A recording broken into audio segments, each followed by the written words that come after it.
Hi, everyone, and welcome back to Career Conversations. I am here today with Chris, who is an organization development and change consultant with Interior Health. He completed his MBA at SFU in 2013, and over the last 8 years, he has helped individuals embrace, drive, and thrive within change in order to achieve shared goals and facilitate business transformation. Hi, Chris. Thank you for being here with us today. Hi there. It's a pleasure to be here. Thanks for having me.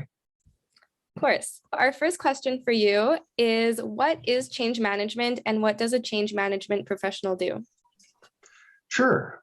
So the textbook definition of change management is the application of a structured approach to change to ensure that the intended benefits are realized. What this means in practical terms is that change management really focuses on planning and implementing change in such a way that those impacted by the change feel involved and supported so they can embrace it. Really, you can develop the greatest technical solution, but if the people that need to use it don't understand why they need to change, don't know what they need to do differently, or aren't being rewarded for it, you're just not going to see the benefits that you're hoping for. So what a change management professional does is they typically work with the person leading the change and the project team to develop and execute plans that really focus on getting stakeholders to embrace the change. Typically, this involves coaching the leader that's sponsoring the change and coaching them kind of on their role as a sponsor. Working with the project manager to ensure things like engagement, communications, training, all those things people need in order to be able to adopt a change, making sure that all of those are integrated into plans. And then kind of the last thing is ensuring that organizational systems like compensation or workflows all reinforce the change. And that's basically what change management is and what I do in summary. So, yeah, and how did a history and English lit graduate end up as a change management professional? So as you mentioned, I did my undergrad in history and English literature, and I did that thinking that I was going to go into law school. So when I graduated, I did want to take a little bit of time and work, save up some money, just get a little bit of a break from school. So I went and worked in an admin position in a law office. And I was there for probably 6 months before I just decided, nope, this is not for me. But the silver lining is it did get me interested in leadership. I really started to see the impact leadership had on an organization, both good and bad. And that inspired me to go back and do my MBA at SFU. So while I was doing my MBA, I got interested in consulting through doing a number of case competitions and ended up doing my strategy thesis on the talent management and organization development consulting industries in Canada. So when I graduated, someone that I had interviewed for research for that paper reached out to me, told me they had a job opening, and that's how I started as a project manager at Right Management.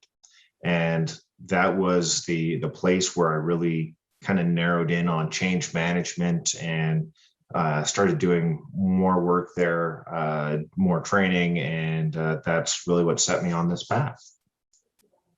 Right. And you've worked in both private and public sectors. So what advice do you have for someone who's trying to decide where they want to work?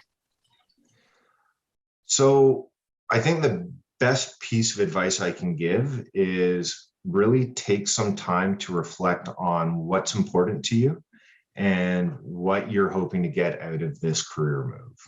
So when I graduated from SFU with my MBA, consulting was really the right move for me because it exposed me to a wide variety of projects, to a variety of clients, a number of different challenges, and it really gave me an opportunity to hone my skills very quickly.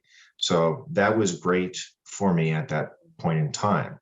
Right now, I've got a young family, and the the stability and the work-life balance that's more common in the public sector, that's what's more important to me right now. So that's what made that kind of the right move at that time. I will say I also love the sense of meaning and social purpose that comes from working in the healthcare sector. So that's really fulfilling. And what are some of the secrets for success that you can share for someone looking to pursue a leadership role? So the biggest piece of advice I could give is really taking the time to develop your emotional intelligence. Leadership is a fundamentally different skill set than technical expertise. So I've known plenty of leaders, or there are plenty of leaders that got to where they are because they were great individual contributors, but they make really poor or mediocre leaders because they haven't exercised those skills. In fact, in one of my previous roles, I used to do exit interviews, and one of the most common themes that came up was managers that didn't know how to manage because, again, they had come from technical expertise with no real leadership experience. Now, at the same time, I've also known plenty of leaders that didn't have a lot of technical expertise, but made great leaders because they really knew how to get the most out of their teams to kind of fill their knowledge gaps. And that actually, I think that kind of brings up a second point, which is really emotional intelligence starts with self-awareness. So the more that we can understand what we want, where our gaps are, things like that, the more that we can kind of plan around that. And I will say, coming from a change perspective, it's nearly impossible to really get others to participate in a change if the person leading it is showing up inauthentically or in a way that really contradicts what we're trying to do with the change. And this really happens more often than you think, and often people aren't aware of it. So taking that time to reflect and to seek out feedback can really go a long way for your career development. Well, thank you for all of your career advice and insight into your role as a change management professional, and for being here with us today, Chris. That was really great. More than happy to.